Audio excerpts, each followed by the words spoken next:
I've been going around Israel, Jerusalem, Old City all day. You can tell by my hair I'm hot and tired, but I gotta tell you something. This is Moni, my really good friend. I would not miss his interview because he is so special to me. He knows it. A couple years ago, I found out about him. He's super famous. You can YouTube him. You'll see what I'm talking about. And I love him so much. I want him to introduce himself. We're on Mount Zion. You know, where King David, the whole story. But this is a really, really special place here. And he's going to tell you what it is. But first of all, I want you to tell him your full name and a little bit about you. My name is Moni. I was born in Nazareth, and I'm living in Jerusalem 30 years. Wow. And I used to have a lab photo, but now. Right?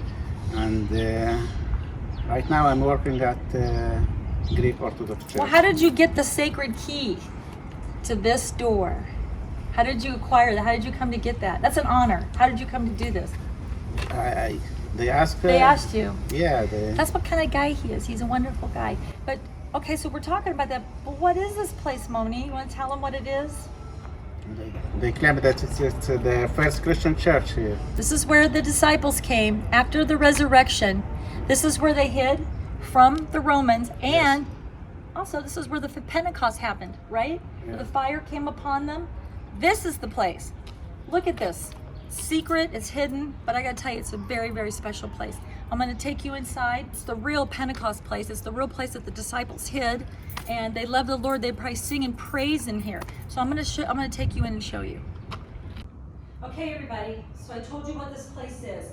It's actually the first church. The first church. I'm talking at the time of Jesus, not after Jesus, not anything. This is at the time of Jesus. This is where the disciples would have come after the resurrection and hid and prayed and worshiped after the resurrection.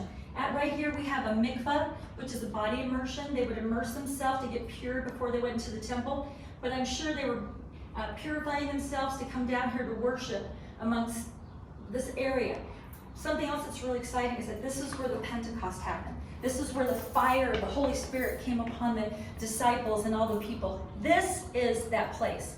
They tell you somewhere else, it's not true. Archaeologically, they've discovered that this is the place that the Pentecost happened, the disciples would hide, and I'm going to show you something else. So you can imagine being down here and praying. But I'm going to show you something. The disciples would hide in here, and when the Romans would come, they had an escape hatch that they would take out of right here.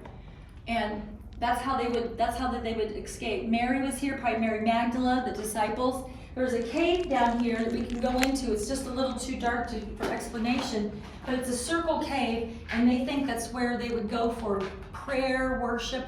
But this, where I'm standing, is probably where the Holy of Holies came in. The Pentecost happened. It was probably right here. Wow.